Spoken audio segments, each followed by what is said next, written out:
On today's show, it is part 2 of 2 with myself and Ben Pfeifer talking all things NBA draft here in mid-March, and it's coming to you right now. You are Locked On Hawks, your daily Atlanta Hawks podcast. Part of the Locked On Podcast Network. Your team every day.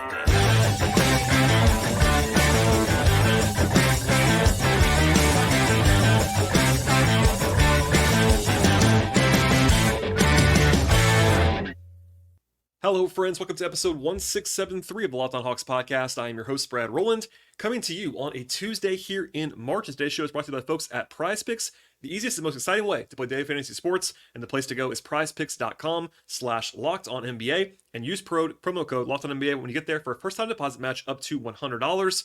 Also, at the top of the podcast, I should tell you to make us your first listen each and every day here at Locked On Hawks.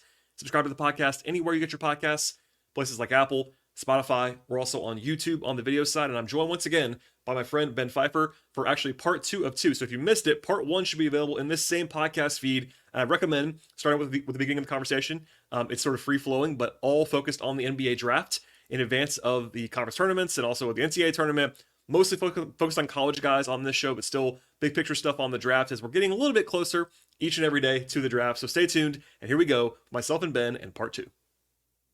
Let's talk about the UConn guys real quick, because UConn's going to get a lot of attention too. I think it's probably just for first round purposes, Stephon Castle, Donovan Clingan, who are the guys. I like Newton, but he's not going to. Yeah, I like Newton too, but so we can talk about it if you want to. So different players. Clingan. I have other sleepers. I have other sleepers I like more. Yeah, later. Clingan is the returner from last year, and I found that Hawks fans really like him. I think they probably envision him as like a nice compliment to Okongwu long term. That's probably why they like him a little bit. But what do you think? Because again, UConn, one of the consensus top 3 teams in the country college wise, number 1 seed, locked in already. What do you make of both of those guys, Stephon Castle and Donovan Clingan? I like both of them. I think like Castle, some people are really high on. I like him, but I'm not like crazy high on him or anything. Like I have him like late lottery, mid-teens. I've seen some people, the same aforementioned source I don't want to credit, had him top 5 today. But Castle is interesting. Like my main hangups with him are that he's like a 6'6" wing that is not a safe shooting bet at all. Like volume's super low, percentages are bad, and he really struggles to create advantages in the half court. He has a pretty solid handle, but his burst isn't great. He's not super explosive. He's much better in transition, but he is really strong. And I think there is like a path for him to be a really nice strength creator. I kind of see him as like a DHO big at times, and you like really great like passer to cutters from the elbow, like really really nice feel as like a connective passer. I like the way he plays, just as a to the point about and that. His That's defense has been phenomenal this year. Like he was not that great of a defender in high school, at least in my viewing of him. He never pops to me as a defender in this way, but like his screen navigation is great. His footwork is tight around the screen. He's great rotating from the weak side and sliding down to provide help. His like lateral quickness and burst is really good. I feel really good about him as a defender. And overall, like, again, I don't know if I buy the side to take him in like the top 10 or top 7, but like, he's good. I like it. Yeah, I like his feel a lot, which I'm glad you talked about that, because that's kind of what I have popped with him on. The shooting is the question. Also, it's like, what is his role supposed to be? Like, I've seen people that think he's like a point guard, and I don't know if that's going to be a thing that I buy into. So yeah, it's and also that system. UConn is really well coached. They have obviously really good players too, but I wonder what it'll look like when it's not. I would say that's a good situation for him in a way that not everybody has a good situation. Absolutely, which is helpful. Just like it was for Hawkins and Andre Jackson last year. And granted, Hawkins looks good in the NBA. Jackson, his weaknesses are still the same weaknesses that he always had. But I think Hawkins, if anything, has looked better than I thought he was going to look in the NBA. Like he's just doing the stuff that he was already good at, basically the movement, shooting, and all that stuff. He's fine. He's like he's the same guy he kind of was supposed to be, which is all in some ways. If as long as you draft responsibly, it's like if the guy's supposed to be what the guy is, that's kind of what you like. I think he was a little overdrafted, especially in like a really strong draft class. But he's it was going to be fine. a competition player. I can at least see it. Yeah, Clingan's a just for everybody knows. Clingan's a true center, legit 7'1", 7'2", like center. What do you think of him? He's good. Another guy who I have like mid mid lottery. Like I don't think I have a super strong take on him. I definitely think his mobility has improved since last year, which is notable for sure. He's much better guarding higher in the pick and roll. His footwork is just way cleaner, way more efficient generally. Really solid rim protector. Like not the most vertically athletic or strongest dude in the world, but like in terms of timing and like reflexes and hand placement, it's not like Chet level or anything, but it's very good. It's really, really good. And I think he has a pretty nice floor as like a real impact defender, like basically right away. There is like fouling stuff and like positioning stuff he needs to improve on, but like I think he's going to be I feel quite good that he's going to be at least like a good defensive center. Offense is where the questions are because outside of just like dunking, he's like an okay post scorer, okay passer, like to cuts. Like he has no standout offensive skills aside from being like a pretty solid finisher. Just by way of being enormous, like yeah, but, it helps to be enormous. No, I mean I don't think the ceiling is crazy, but he's good. Like he's just a good prospect. I think we agree, and I think again, just for the local angle, I think this is something I've said too. Long term, the Hawks are gonna want a legitimate 7-footer to pair with a Kongwu. Not necessarily play them together, but to have on the team with a Kongwu. Yeah. Just to have that wrinkle, and also they could play together. I think they like a Kongwu split the 4, so that's kind of one. He's not the only guy like this in the draft, but he's kind of the guy that's projected in the Hawks range a lot. That kind of checks that box. I'm not saying you need to prioritize that, but if that's something you're looking for, it would make sense. And it also because the Hawks defense is not very good, as we all know. So having a defense first big, that's one way to put it. Yeah, that is one way to put it for sure.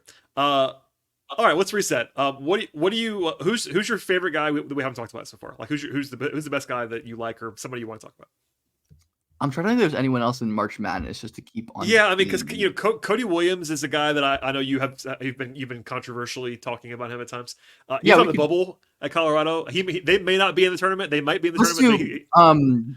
Baylor guys are probably going to Jacoby Walter. Yeah, they're on my list. Jacoby Walter, Eve Missy, probably 2 first-round picks. Yeah, so Missy is definitely the main guy there for me that I'm really interested in. He's like just outside of my top tiers. And he honestly, like, there is some similarity. I don't know if he's a Hawks pick because there are some quote unquote shades of Onyeka being a smaller center with crazy vertical bounce. How big is he? How big is I've seen him listed at 7 foot, but that's just a flat out lie. That's kind of what I thought too. 6'9", yeah, so I saw that and I was his like, arms are super long. He's super explosive vertically, and he plays bigger than a Kongwu did as a prospect, which I think mitigates a lot of the issues. But he's not a 7-footer. I was wondering about that because that was not that they would cross him off, but it would be interesting if they went that route because they already have a Kongwu. They're not. He is very similar. He is. I like him too. Has improved. Has had like kind of a Lively-esque improvement arc over the season, but he wasn't as bad as Lively was at the beginning. He is like the craziest mover. So good covering ground. Has crazy potential, like guarding high and drop coverage with his back pedal. Insanely quick leaper. You probably saw like the crazy poster dunk he had like in the first play against Kansas. Like, he gets up versus contact on offense, on defense.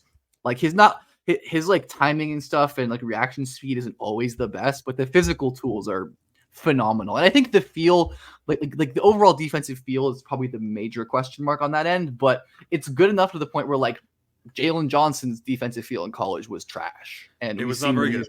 And we've seen what he's turned into. So like, I tend to believe in guys with outstanding physical tools, especially with Missy offensively, like at least recently has been doing some like legit ball handling stuff. They'll have him like initiate actions from the perimeter, like do little spin moves into his post ups. Obviously not like a shooter or anything, but some pretty good flashes of like legitimately beating college bigs off of the dribble. Solid like kick out passing flashes, nothing really special or anything. But I think he has legitimate like low level all defense upside with maybe not as bankable an offensive role as someone like Klingin because of the size, but real potential with high-end physical tools, mobility, and skill flashes. And he's one of my favorite upside bets. He is a little bit older. I think he's going to be like 20 around the time of the draft, which Yeah, is I definitely saw that on the too. older side for a freshman. But the kind of physical tools he has just move me strongly, combined with the skill he's shown. And I think he's definitely the best prospect on that team for sure. I was gonna say a lot of people have Walter ahead, so not that you not I'm telling that you don't like Walter. What are you skeptical of there? Because I think he's at least one I've Yeah, seen mainstream wise a it little bit seems like higher one most of of the like time. that's like a pretty big. I feel like even like draft Twitter is very divisive this cycle, but most draft Twitter I've seen are pretty agreed on like that Walter's probably a little overrated. He is a 6'5", real 6'6" shooter. Yeah, he is a really, really sick shooting prospect, like insanely high volume, sprinting off movement from range, backing into shots, tough pull-ups off the dribble. Like he almost has like a similar shooting case to Keontae last year, in terms of just like the way they get their shots off. But Walter, as like a perceived 3-and-D, is like not that great of a defender, yeah. and his physical tools are not that great. Like he's not super long. He's not super explosive laterally. He's like fairly strong, which I like his strength and I like his physicality a lot. That's something he's always had. But like for someone whose thing is like being a 3-and-D wing, because like offensively, otherwise he's very limited. Like there have been some flashes of basic handling and passing creation, but he can't like create. He could never create advantages by himself. Going back to high school, this was always an issue with him. I think I am a little disappointed by his finishing. I thought he would be a better play finisher, but his free throw rate is great, and like he could get really strong maybe. But I definitely think of him as more of like a mid-late 20s kind of, or no, sorry, mid-late teens kind of prospect. Like I wouldn't take him in the top 5 or anything, or like the top 10. I think there's way too many holes and not enough upside. But he is like a very legit movement shooter, and you have to value that at some point with his tools that he does have and him being a freshman and stuff. Today's show is brought to you by eBay Motors, and passion, drive, and patience are what bring home the winning trophy, and it's also what keeps your ride or die vehicle alive. eBay Motors, also everything you're looking for to maintain your vehicle, and they level up to make that peak performance that you're looking for as well. Superchargers, roof racks, exhaust kits, LED headlights, and more. They have all that stuff, whether you're into speed, power, or style. eBay Motors has you covered across the board, and they have over 122 million parts for your number one ride or die, and you'll always find what you're looking for exactly at eBay Motors. And with eBay Guaranteed Fit, your parts also guaranteed to fit your ride every time, or your money comes back to you. Because with eBay Motors, you are burning rubber and you are not, crucially, burning any kind of cash. With all the parts available at the prices that you're looking for, it's easy to turn your car into the MVP and bring home that win that you are seeking. Keep your ride or die alive right now at ebaymotors.com. One more time, the place to go is ebaymotors.com. eBay Guaranteed Fit is only available to U.S. customers. Eligible items only. Exclusions apply. Another guy that is definitely going to be in I March think Madness. he's a very, very simple eval for me, Walter. Yeah. At least. Very basic, Yeah, kind of, which whatever. is sometimes that's helpful sometimes. Yeah. Another guy that's definitely going to be there that's widely projected as a first round pick is Kyle Filipowski from Duke. What do you make of him? He's I was not a one and done. He was around last year. He was arguably the top guy that came back from last year. I love Flip. I think he's a stud. And that's why I'm bringing it. I know you did, and also Hawks fans seem to like him too, which is another reason why I'm bringing it up. He's my top returner for sure.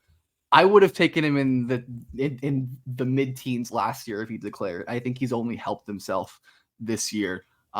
He is just really, really good, and I think there's some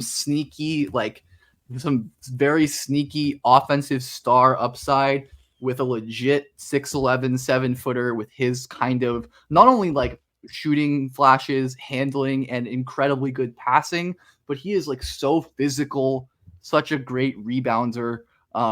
Which I think a lot of these like really skilled, spacey bigs are like really skinny and can't play on the inside. Whereas Flip was like primarily a physical post guy and has improved as I think his perimeter defense this year has especially improved. He's still not the most mobile guy. His hips are pretty high and he can't really change directions. And that's probably always going to be a limitation. Like, I don't think he's ever going to be like a great defender or anything, but like he's physical, he's big. He can move pretty well, and he is just so physically dominant as a post scorer. He can kind of move laterally. He's a great handler. He's a pretty good like timing rim protection guy, even though he's not like super long or explosive vertically.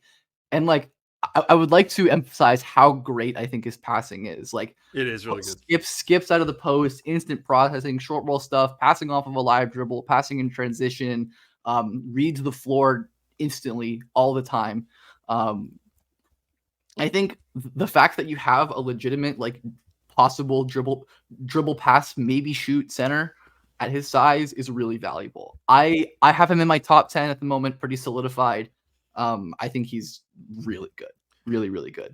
Yeah, we agree. I think with you 100% on Duke, the offense. Duke also another great watch this year. Yeah, they are. It's interesting because I feel like some of the Filipowski skepticism is like almost entirely based on like what he was supposed to be defensively versus what he actually is. Like he's actually been pretty, like you said, he's been pretty good defensively. Yeah, he's pretty good. Like I don't know if he's going to be good in the NBA. Right, Yeah, there are real that's what I'm concerns saying. for rejection. Like he at the college level, he can defend. The fact that he knows how to play is helpful. Like I don't think that he is definitely. I think the way that some people talk about it is like he's this giant like deficient defender in the NBA. Like I don't know if that's going to be the case. Like I think he's gonna be fine. Like, yeah, gonna be fine. Like, and that's kind of all you need. If you're as skilled as he is on offense, that's kind of all you need to be. And is he? I mean, he's 6'11". I think he's legit 6'11" probably. That's really. He's got real center size and tall. The production and the pedigree. Like this is not some guy who came out of nowhere. He was a 5-star. Like he was a good prospect. Like he was a good high school prospect. He was good as a freshman. He was good again as a sophomore. Like he has such a track record of being a good player with like obvious translatable skills and upside. I think it's like overthinking him to not be that high on him. Yeah, I agree. Do you like Jared McCain? The other I have come around on him in a huge way, so I'll say yes. He's the other Duke first round projected guy. Most yeah. cases is Jared McCain. I don't really think Proctor, like Caleb Foster. Yeah, Proctor is gone. He had a lot of hype this summer, and it's not gone. I was pretty low on him even last year, and I think this year he just like is kind of the same guy. Unfortunately, like I know some people like Caleb Foster. I don't think he's a guy really, but McCain is absolutely a prospect. I kind of jokingly alluded to the fact that I think he could be better, like he could be sneakily better than Reed Shepherd in a similar role. I don't think it's going to happen because he is older and he's not, and he like is not that level of passer. But McCain, I think, is a better shooter than Reed. Once again, has the track record back to high school and is just like maybe the best pure pull up shooter in the draft. Quick like step backs, his release is lightning quick, like strong base, great movement shooter. Amazing free throw shooter, crazy good mid-range shooter. Like he does it all, and he is like legitimately like a point guard kind of in like the playmaking sense. I think his strength is great, and he uses it well to like decelerate and create advantages, and he's really crafty. But there are obvious burst, athletic, explosion limitations. He's not very long as well, but he has like pretty good pace in the pick and roll. He's good at like snaking and putting guys in jail. Like hop stepping to his spots. His touch with both hands is great. And I think defensively, like on a play-to-play basis, he is better than Reed Shepherd at the moment. It's probably a hot take, but I think hey, we're here for hot takes on this podcast. Yeah, like I don't necessarily think he's a better defensive prospect, but like his awareness as an off-ball defender is nice. He's pretty solid getting through screens with his really like strong base. He's a lot better than I thought he was going to be. I did not view him as a real NBA prospect or a real one and done coming into this year, and I think he absolutely is like a top 20 guy now. Like again, just another one of these like off-ball combo guards, shoot the shit out of the ball. He's like again different. Like, he's obviously older and more physically developed, but different from Reed is like and Rob. Like he is legitimately very strong and functionally physical. I'm a fan. I am a fan of him. He's already 20. You mentioned he's already 20 as a one and done potentially, so that's notable that he's a little bit older. But yeah, I buy the shooting for sure. I buy, and I like him. I'm a little bit, size wise. Is he 6'3"? Yeah, I mean, I think so. I've seen him listed at 6'5", and I don't think he's 6'5". I don't believe that. Yeah, I think that I think he's probably 6'3". He seems small to me for the role, but that's okay. Like there's always limitations. He doesn't play small, which I appreciate. No. I'm really mostly just being on site. He seems not that big. But yeah, he's not 6'5". There's so much lying done about height all the way into the combine. That is what always happens until it can't happen anymore. Looking at my list right now, who have we not talked about that is a potential first round pick that's going to be in the tournament? Johnny Furphy. Are you a Johnny Furphy guy? Oh boy. That's come a long way. I mean, that was a guy that was like not even playing for Kansas this season. Like he was like out of the rotation in Yeah. like October, November, This and is then suddenly it probably- was like top 20 pick Johnny Furphy. I'm like, This is probably one of happened my here? like biggest disagreements with even like draft Twitter. Like I really do not think Furphy is like a great prospect, and I like barely have him in my top 50. And again, just like he is a great spot up shooter, and he is a very nice transition athlete. Outside of that, and off ball movement, he's a great cutter. Outside of that, nothing. And Well, like, I mean, yeah, you don't have to kill the guy. I mean, it is what it is. Like No, you don't like- like him, and that's fine. he is a great athlete. Like he's a great vertical run jump athlete. His defense is currently bad, but like he's a college freshman, whatever. Sure. But again, for someone who doesn't dribble, doesn't pass, doesn't really shoot off movement, doesn't take pull ups, doesn't score in the intermediate. It's just that he's 6'9". Like, That's it. I mean, he he's is, like- 6'9". He can shoot. I think this is just an archetype I'm very low on generally. Like these, like the one-dimensional three and quote unquote D wings. Like I've always said, like you really need to do more to survive in like a starter role in the league. Like you have to be able to dribble or pass or make decisions or shoot pull-ups or something. And he's very young, and the production at the college level is undeniably impressive. But I just can't envision any pathways to him really being like a legit offensive player. And defense requires like a lot of hoping and projection, which of course is possible with his size, but we see plenty of 6'9" players with traditional run jump athleticism who cannot defend for shit. That's true. That is true.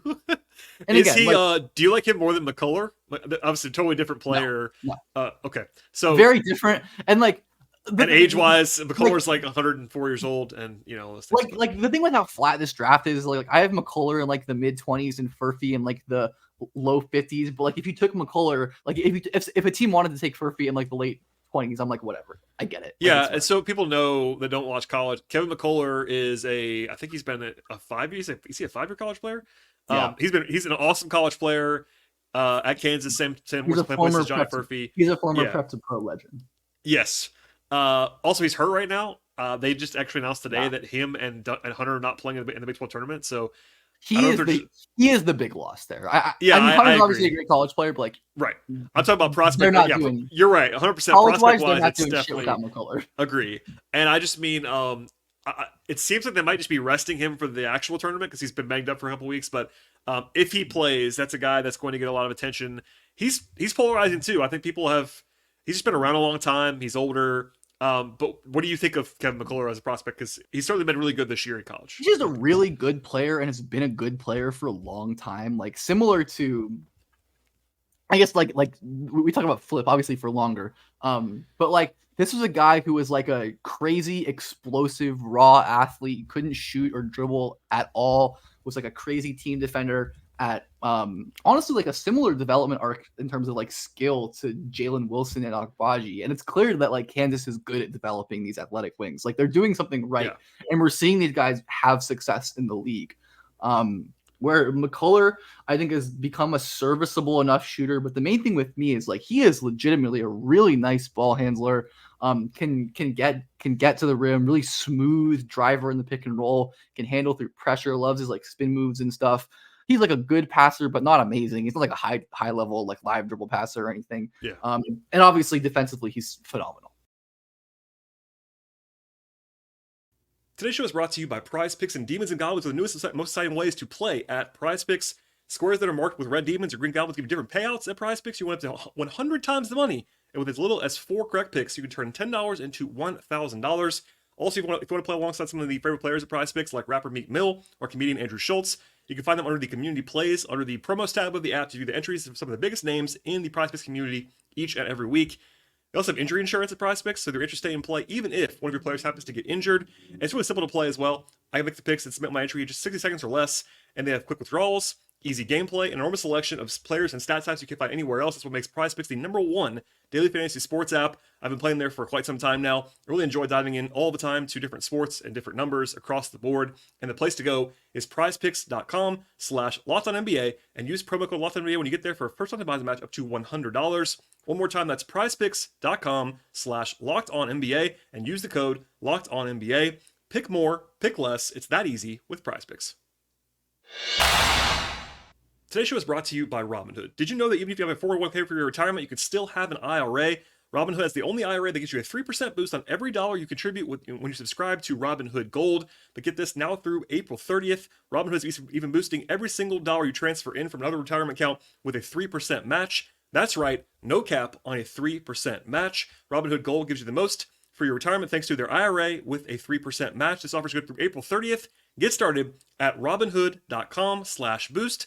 Subscription fees apply. And also, now for some legal information, claim as of Q1 2024, validated by Radius Global Market Research. Investing involves risk, including loss. Limitations apply to IRAs and 401ks. 3% match requires Robinhood Gold for 1 year from the date of the first 3% match. Must keep Robinhood IRA for 5 years. 3% match on transfers is subject to specific terms and conditions. Robinhood IRA available to U.S. customers in good standing. Robinhood Financial LLC, member SBIC, is a registered broker-dealer. Always has been a special, like, off-ball, long rotation type defender. Great on-ball, great length. Like, doesn't make a ton of mistakes. There isn't really a ton to not like about McCullers' defense. Agreed. It's really the offensive. I don't role. see a ton of upside, like, right. But like, I think it would be fine for a team to take him at like 17 if you, but like if the Bucks were picking 17 and they took McCullers, I would love it. Right. I think the thing with him is the shooting's never really come around. It's gotten better, but it's never like, it's not a weapon right now necessarily. It's good enough to draw closeouts, which I think is what matters. And in the NBA, like, this is the first time he's really ever been like the number one option, and he has been good in that role in Kansas, but he's not going to do that in the NBA. Like, he's not going to be a on-ball guy, I don't think, very much. Yeah, I think it's notable that like he took a big free throw percentage jump and a 3-point percentage jump while taking more threes and more difficult threes. Like, that's obviously it is 1 year, and there is like, be careful about that.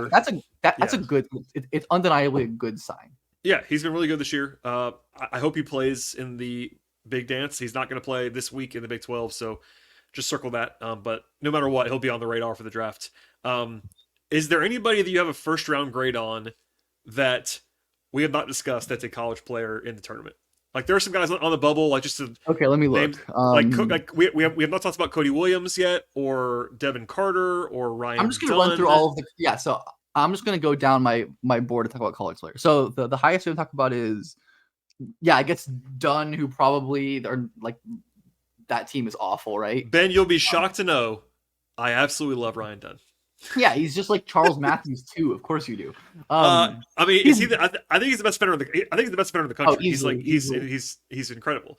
I just don't know if he can play offense. Like the very, very simple Ryan Dunn pitch is like insanely special defensive tools and just the worst offensive player ever. But I think in a class like this, I'm like willing to bet on those special traits and be like, it's the philosophy of like, okay, like what can he do for me, and like what he can do for you is like, even if he's not going to be a playoff rotation player, like, or playoff starter, like that guy is an unbelievable defender. Like he could be like a guy who's like current this year, Jonathan Isaac, a player who like would be making all defense first teams if he played enough minutes. If he could play enough minutes, yeah. Like, I mean, that's different style because he's not as big as Isaac, but legitimately 6'8", and very different player, I could see Ryan Dunn in. Again, I'm predisposed to liking him, but even in 2 or 3 years, I could be like, Ryan Dunn is the best defender in the NBA. Like, I'm not saying that's going to happen, but like. Yeah. That's not insane to say out loud. Despite how catastrophic the offense is, it's worth it. Yeah, so I buy it. Clearly, I'm in the tank for a guy like that. But to your point earlier, Virginia is not a fun watch, and they might not even make the tournament. They're on the bubble right now, which is why we held off. Horrible. But the only other guy that's like definitely going to be a top 20 pick is Cody Williams. They're on the bubble too for Colorado. I know you're a little lower. Is that right? On Cody Williams, I am lower on him. But he's a guy that people will see in the top 10 of mock drafts. So what do you think? Top 5 and such. Yeah. I've definitely come around on him a lot since preseason, but I still think like I have him in like the late teens or something. His touch is amazing around the rim. He's an incredible tough shot maker from like 8 feet in. Oh, well, we have to say it out loud. We have to say he's the brother of Jalen. No, I can't say it's actually contractual. I already got blocked on Twitter by his brother once for saying it, so I can't say it again. Well, he is. I mean, it's just true. It's just a fact. They are brothers. I know. It was like, oh, I don't, like he's his own person. I'm like, I know, but I would have had 40 Thunder fans in my replies being like, oh, is it J-Dub's brother? And I'm like, yes, it is. but like he's a very good college player for sure. The touch around the rim is great. He has some solid like connective off ball feel. And his defense is really, I think his defensive upside is really nice. Like he is super, super agile, really like he's just like a classic, like lengthy, long, like scrawny, like mobility guy. Not the most amazing rim protector or anything, like not the strongest guy, but like has obvious avenues to become a ridiculous defender. But my hangups are like, he is maybe like the worst advantage creator in this draft. Like the handle is very, very far away. Like he's not super, he's like good athlete to me, not elite or great or anything. And that in terms of creation and finishing at the rim as well. Like the vertical explosion in traffic's not great. The burst isn't great. The flexibility is inconsistent, I would say. And like he shoots like 1-3, like 2 threes a game, and they're always wide open. Like that's my thing with him is that I don't know about the shooting at all. I just don't know. I don't like. Obviously, like it's a different case from Reed. Like Reed is obviously at minimum like a legit shooter, but Cody, like I don't care that he's shooting 40. Like he's made 16 threes this year. Like that doesn't matter. Yeah, that's nothing. That doesn't matter at all. Like the volume is not big enough. No, I like him more. I like him more than I have him higher than you do. But I do understand the concerns. Like, yeah, and like I said, like I have him in a tier from like 20 to like 7. So like I would be fine with the team taking him in the late lottery. Like there is obvious like physical talent and feel like and touch there, and maybe there's a world where he becomes like a crazy tough shot maker. But also, you and I both know, as much as it might have gotten you in trouble on Twitter, it's not going to hurt his stock that his brother's awesome. It's not. No, it's gonna help it. Yeah, it already is helping it. I think. It has been helping it for a long time already. Yeah, so I like him. I hope they're in the tournament because I like to see him play more. I like to see him play against good teams. KJ Simpson and Tristan De Silva are both. Yeah, they have some real guys. Legit prospects as well on my list too. All right, so go down your list. I'll go more first rounders. So I'm just going through the teams right now. In the tournament, I no one on. I'm looking. I'll say okay. I'll name some teams for you. You got the Marquette guys. Oso, yes. Okay. He is really good. I mean, he's like a guy who's been liked by draft Twitter for quite a while now. Yes. He is a phenomenal defensive player. Amazing pick and roll defense. Like, despite not being like the tallest or most athletic guy vertically, like he's such a controlled and smart rim defender. He can move a little bit on the perimeter. Fantastic passer, especially like your perfect like modern dribble handoff offense big, like crazy good passer to cutters, can run some invert pick and roll stuff, incredible mid-range like hook touch shooter. Like he's currently shooting on, I'm looking at Bartorvik now, like he's like a total non 3-point shooter, which is why I have him in like the mid-20s as opposed to like the lottery. But he's shooting 55% on long twos this year. Ridiculously good touch, and there's like a guy who I feel very good about being like a rotation big overall. And Kolek is not really a pro. He's like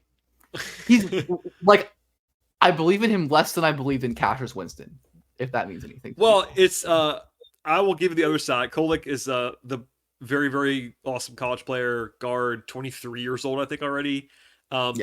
It's interesting because like all of the old low upside point guards get thrown in together in these evaluations. Like you'll probably hear Monty Morris brought up at some point, right? And Monty Morris was like picked in the 50s and is still playing in the NBA. That was a heck of a pick by Denver and all that stuff.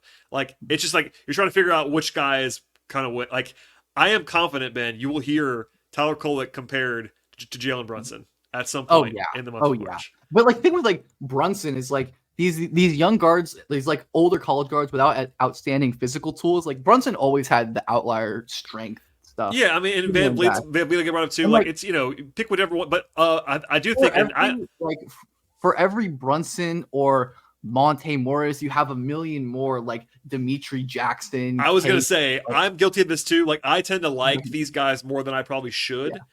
Yeah. And I think that I'm learning my lesson a little bit. Evans, like. Yeah, I like Jawan Evans. That did not work at all. Me too. But I think he's like Eli Akabo, Tony, right? Like some of these guys that have theoretically really useful traits. Just like the bar is too high physically. The only thing I will say about Kolek is that he's shooting better this year. I like it more than I did a year ago because I was convinced he wasn't a great shooter, and I think he might be a good shooter now. And if that's the case, I could see him being an NBA player. I still would take him in the first round.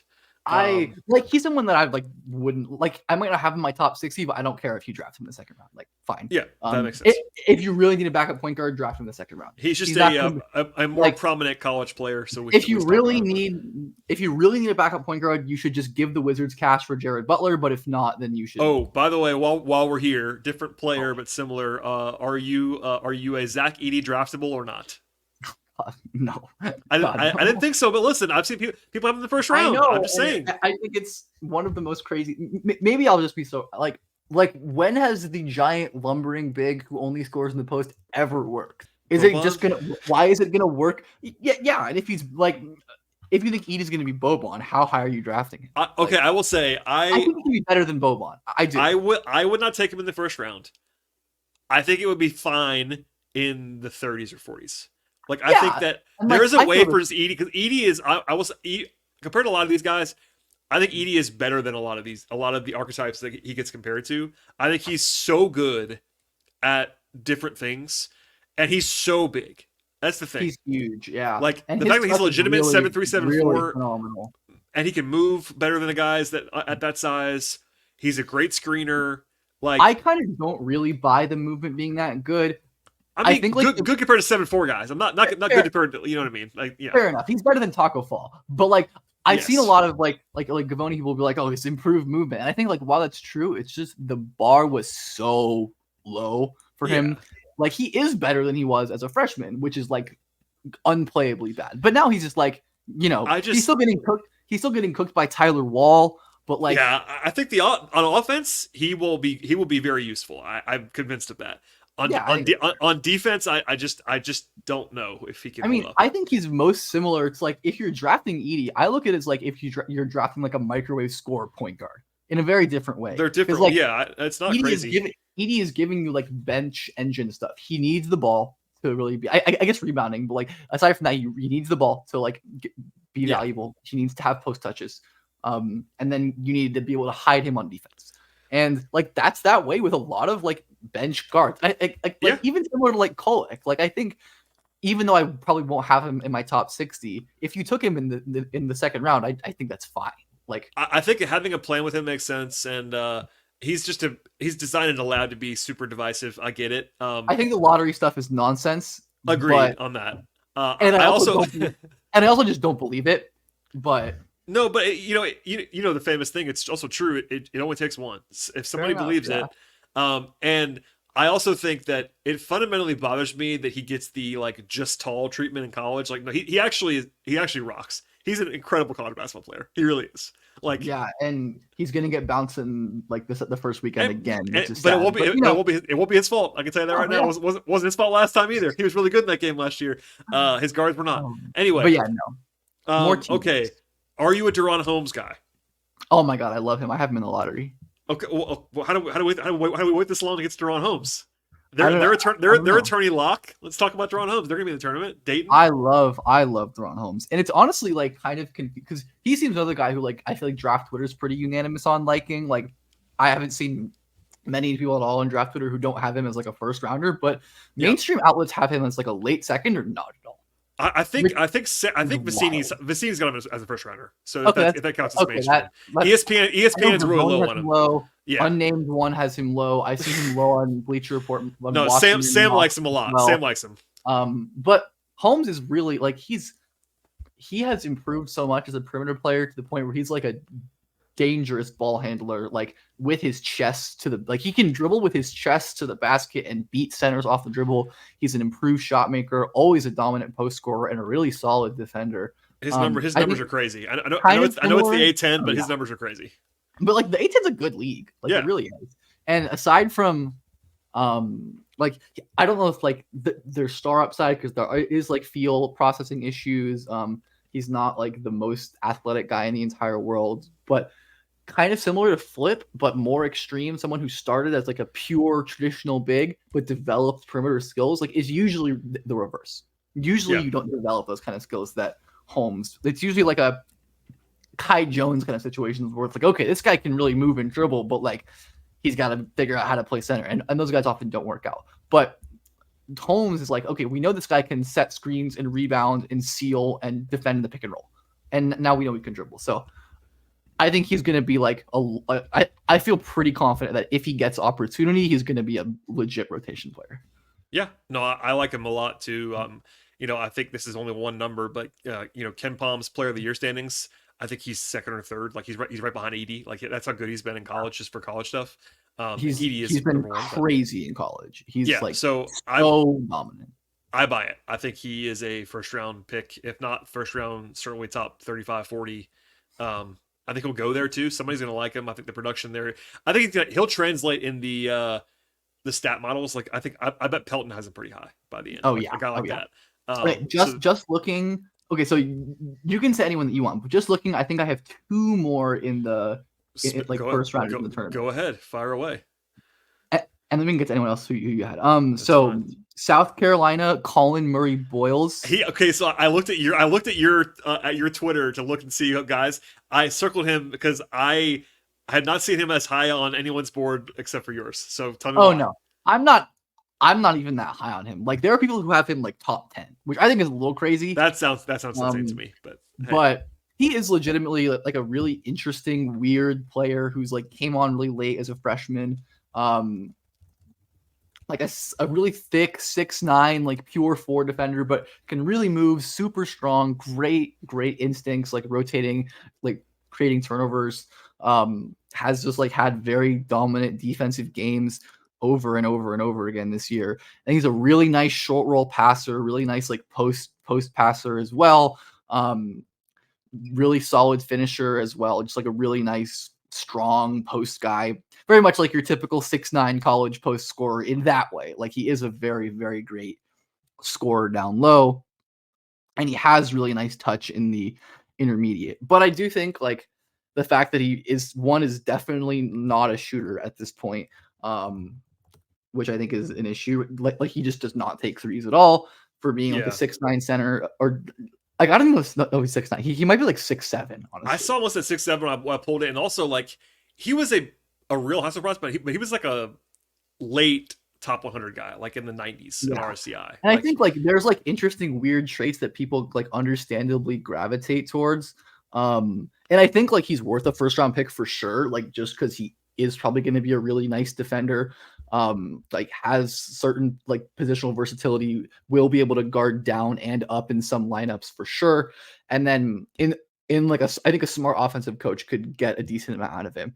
And it does seem like some mainstream draft outlets are catching up and some kind of are still sleeping, but he is definitely, I think, like a pretty legit, at the minimum, first rounder. And I could see myself being talked into having him higher, honestly. And if you've never seen him, because honestly, he was not on my radar until pretty recently too. He's in South Carolina and is going to be in the tournament, so that's a team to keep. Yeah, they were like, and of course there were like some people who liked him. Well, like of course Mike Gribinov was in on him like in high school. Of course, Mike obviously. There's no no surprise there. But like he is as much of a late riser as they come at this point, and he is legit. Like I don't think it's fake hype. All right, there's one guy. All right. Who's the other one? The last first round, I lost him while I was talking about. Okay, I'm gonna find him in a second. I lost him while I was talking about. I'm looking at. I'm gonna name some guys. I'll just name some guys. Trey Alexander, Baylor Shireman, Coleman Hawkins, Kashad Johnson. But we love Coleman Hawkins always. PJ Hall. Oh yes, Devin that's Carter. Right. Okay, well, okay. Actually, Devin Carter, yes. But they're on the bubble. The other one, so who is not going to get, who's like has got zero buzz, but is undeserving, is Milan Momcilovic at Baylor. Not Baylor, okay. Iowa State. Yeah, Iowa State freshman. Just because like he is a legit 6'9", 6'10" guy who can dribble and is a comically good shot maker. Like. He is a ridiculous shot maker. Like at 6'6", 6'8", 6'9", 6'10". I don't know exactly how tall he is. He looks big. Like 45% from long mids on a ton of attempts, like 8.3 threes per 100 at 36% from three. Great free throw shooter, insanely good at the rim. He like isn't a great defender, isn't a great like dribbler or passer, but he has a special trait, and that is the size and his shot making off movement, pull up jumpers from mid range, from three. I guess if we're talking about like quote unquote pre-draft guys, he would be like the main one for me in this class. I would take him in the first round. He's not going to go in the first round. Maybe if he has a crazy tournament, but he's also just like not super high usage on this like very good Iowa State team. So I think that's kind of hidden some of his prowess, but I would absolutely draft him in the first round if I had the power to do so. There you go. Yeah, I mean, we could do this all day, but give me, before I take any more of your time, I know you have sleepers. I know you do. So give me your favorite couple of guys who may not be first rounders right now, but that you like, because I know you have a list. First, because I do have a little bit of time. Who are your guys? Did you write that, or are there any sleepers that you're interested in? Because I'm always we've talked about most of the guys. Like it's so early for me. Like, do you like AJ Mitchell? Do you like Dylan Jones? Yes. I like the small. Those are my probably those were two I was going to two small school guys, and probably not going to be in the tournament though. That's the thing. Like, yeah, we'll talk about them, but they're probably tournament guys. Dylan Jones is the main one who I would take in the top 20 probably. That's by the way, he's from Weber State. For folks, he is just like a weirdo. He's kind of Mason Jones-ish for people who remember Mason Jones, but like not. He's like if Mason Jones was a worse shooter, but not the worst athlete of all time. Whereas Dylan is a capable, especially a great mid-range shot maker, not the best three-point shooter, insanely strong, bursty, physical driver, impressive pick and roll passer, basically like plays center on defense for Weber State. Like, and I think his defense is all right. Like, he's not the most mobile guy laterally and changing directions and moving in space, but he's got really great instincts, gets a lot of steals, can guard screens. But he's like one of my favorite wacko creator upside bets in this draft, because he really can, like, he has incredible scoring craft. He can generate easy advantages with his strength and his burst. Handle is really good. His passing is really good. And AJ Mitchell is like similar-ish in that he's like a 6'4", 6'5"-ish lead guard, but he's not nearly as good. He has the same kind of like mid-range shot making and like pacey pick and roll game as well, but also like not a great shooter. And not the most explosive guy in the world, but like really, really good passer, smart player, like big point guard, basically. Yeah, no, I like AJ Mitchell. It's early, but deeper guy. I'm trying to look at guys who are on this list. This is random, but because I've got a question about him. I'll switch to my deeper ones after this too. Yeah, this is not really a sleeper, but a guy who I mentioned to ask you about earlier, but is not a tournament guy. Are you a Khalil Ware guy? I'd say yes, relatively. Because at least. Another sort of like Klingon before people. I would really like him for the Hawks. I can't lie. I was gonna say there's a segment of Hawks fans that are just like, I don't know if they're just out on a Congo as a center or whatever, but like I get a lot of center questions right now, and he's one of the guys that I get questions about. So are you in? You like him? I would like that. I absolutely like that. He's polarizing for sure. Yes. Because of the motor issues are absolutely real and concerning, especially on defense. Like, so many instances where there are plays he should be making and just doesn't, because he is a crazy vertical athlete. He's huge. I do have some issues about like his hip mobility and his like higher up pick and roll coverage, like besides deep drop and stuff, but crazy defensive upside. And then has been an undeniably dominant offensive player, especially in in Big Ten play. Insane touch around the rim, really on a team that had no spacing at all, and on like a horrible disaster IU team. Speaking of context, like he had a tough context to operate in, and still did pretty well. So he had a tough context last year, and and came to another tough context and has improved, undeniably improved. He like his 3-point volume is really low, but I do buy the shooting to a decent extent because he was a good shooter in high school. He shot the ball at Oregon, and I think Mike Woodson is just like should be tried for something. And tough scene for former Hawks coach and the guy I enjoy. But he's a great mid-range shot maker, which matters for translation. He's a great post scorer. Not the highest field guy, but there are like some passing flashes. But yeah, I think there's a chance that he's like a very like again like Edie, honestly, like he could be a legitimate, impactful interior scorer while also being a great defender. But there is a lot of downside, and that's why I have Khalil in like the mid, late lottery mid teens as opposed to like top 10ish, because there is a lot of downside, but there is also a high ceiling. Makes sense. All right, unleash, Ben. Give me the sleepers before we get. All right, I'll start with the deepest. My absolute deepest ones. I don't even know. I don't like. I feel like there's no such there's really no such thing anymore, just because with how parsed through everything is. Well, I know that, but also there's like degrees of sickoness, and I'm a sicko, and you're like 4 times more sicko than I am. If that makes sense. So my two deepest sleepers for sure, I think, are St. Thomas, another Northern Colorado. Funny enough, and Isaiah Crawford out of Louisiana Tech, who is a little more I think is a little more touted than St. Thomas. St. Thomas, like a 6'7" ball handling wing, really, really nice off-ball shooter, efficient from everywhere in college, really nice off-ball defender, solid passer. Just like another like one of these like 6'7" pass, dribble, shoot, nominal point guard types that always seem to like fall in the draft, but end up being useful. Like this is just always how this goes. And Crawford at Louisiana Tech, I actually have as like a borderline-ish, like almost first rounder. I think he is that good.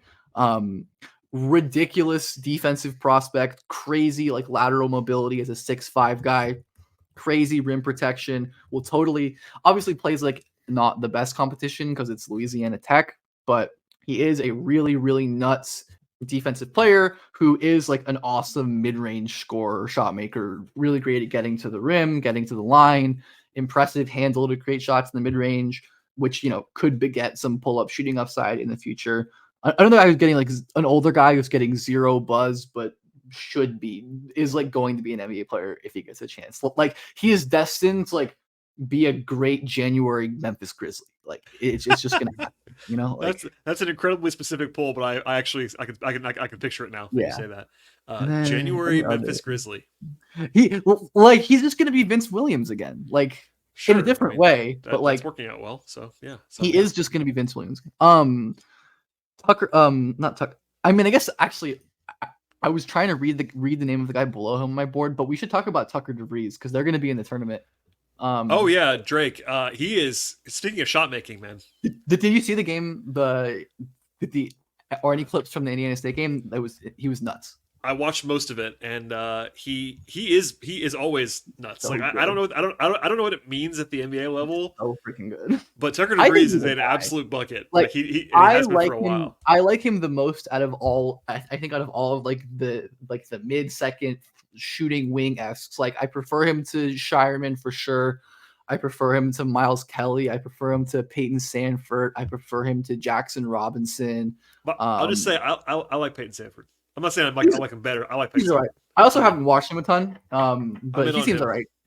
I'm scarred by Joey's camp. That's a pretty obvious company, and I get why that's. But no, DeVries, the number. I mean, I know it's Drake, but that's not a bad league. And like he's averaging 22 a game and can really being score. a legitimate NBA level pull-up shot maker. Like talk about a guy who actually has a Desmond Bane type shot profile over multiple years, can really pass the ball, like has athletic and defensive concerns, but like legitimate possible like NBA level pull-up shot maker plus the great off-ball stuff. And he should like. I don't understand the radio silence on him. Like we should at least say this. The reason he is at Drake is not because he's not capable of playing at a higher level. His dad is the coach. So he probably should not be at Drake. Just to say that's not anything. There's nothing wrong with that. I'm just saying I'm sure some people were like writing him. He's a high major talent, and he's a high major talent. That's what I'm saying. Yeah. But in a different universe, he would not be at Drake. I think that the fact that like Drake was a tournament team last year, almost beat Miami, lost everyone. DeVries decided to come back with a totally new roster and was even better and took them to this. Like, I don't know how much it matters, but it means something. I like him too. I can see him. I can already see him at Summer League. I can see him at Summer League hitting 4 threes in the first quarter, and people were like looking around like, who's this guy? Yeah. Remember Hunter Tyson at Summer League? Yeah, Hunter Tyson. I still like Hunter Tyson. That. It's gonna be like that. Kind of. Yeah, I'm in. And the last guy I wanted to mention, who is probably not a guy for this year, but maybe if he gets good feedback after he tests waters. Oh, sorry, 2 more. Go ahead. It's fine. The first one is Xavier Lee. He's like a Harvard combo. Another crazy ball. That is not on my radar. That isn't actually. That's the guy that I don't know anything about. So are you not familiar with Xavier Lee? Oh, man, I'm not. I'm out. I got nothing. You finally stumped me. At the 80-minute mark, I got nothing. He's a Princeton guy. He goes to Princeton. He is like a 6'3" combo, incredible shot maker, one of the best ball handlers in the class. I mean, like he really is just like great value Rob. Like that's kind of it. Sure. He's really physically underwhelming, especially creating an advantage on the dribble. Not a great defender, but like one of the most crafty, creative handler. And I automatically like Princeton players because of like their system teaches them how to play off ball. Like I loved Tosan last year for a similar reason. Lee is certainly not going to come out this year, but he definitely has gotten some buzz in draft circles. But like 10 threes per 100, 82% from the line, great mid-range shooter, 2.6 assists to turnover ratio, like insanely good decision maker, great shooter, can really dribble. Not like totally sold on him, but definitely like a guy for the future to keep in mind. And then the last guy who I like is Jonathan Mogbo at San Francisco. Are you aware of him? I am. Yes. In fact, they're literally playing as we're recording this podcast. They're about to play. I'm going to turn that game on after we're done, probably. I saw him play live last month against Pepperdine. He is short. That is listed at 6'8". Do you buy that? I guess not. He definitely looks either the same height or shorter than Mike Sheriff Jumps, who I think is listed at 6'8" or 6'9". Like he's very short, but like he has some, I'll say, Brandon Clark equity. Oh yeah, now we're talking. Like, he's smaller and a way worse offensive player, but like godly leaper. I think he's like, aside from media or maybe in total, he was like the dunks leader this year.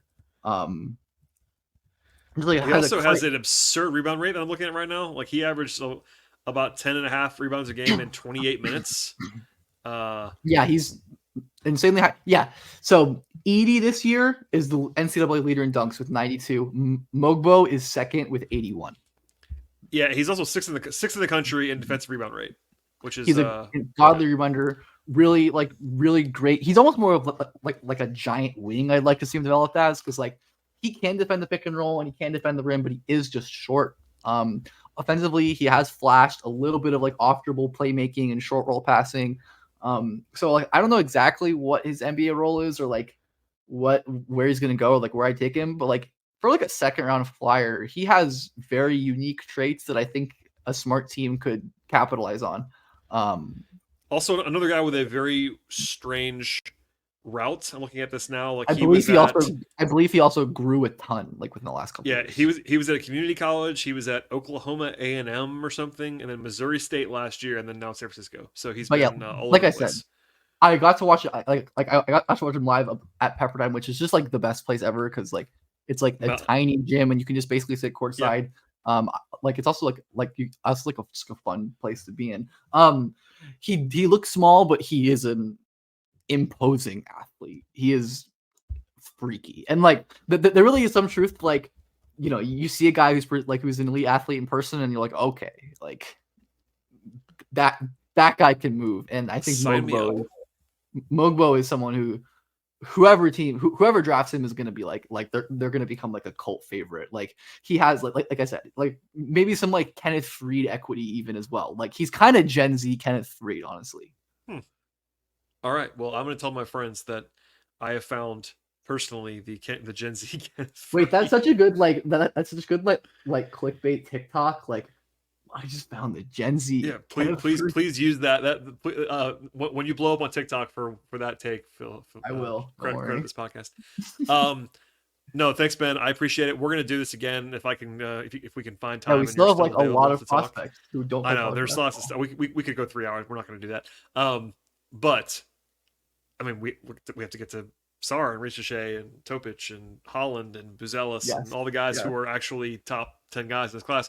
Like But I all said, that said, four of my top, like my legit top tier of 6 are non NBA. yeah, and that's how most people are. I mean, Not that's just for everybody knows. That's not out of the main. That's kind of the mainstream this year. Is like most of the top guys are not college players. Yeah, But this is because it's not. March, we started there. I'll convince Ben to come back later on. Anything to plug?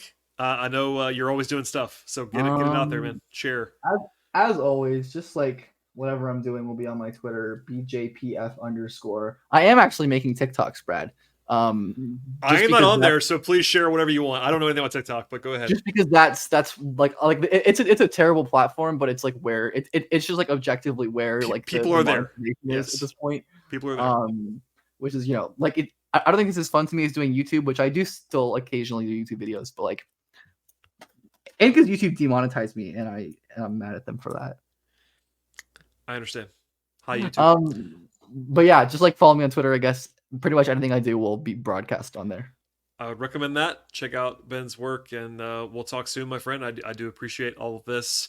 I'm actually traveling to cover college basketball this week, so it's going to be lots of college basketball. But yeah, that's my life in the coming days. But thanks for doing this, man. As for everybody else, please subscribe to this podcast. Follow Ben on Twitter, and if you are a TikTok person, Ben's still there apparently, just talking basketball. Thanks for listening, everybody. We'll see you all next time.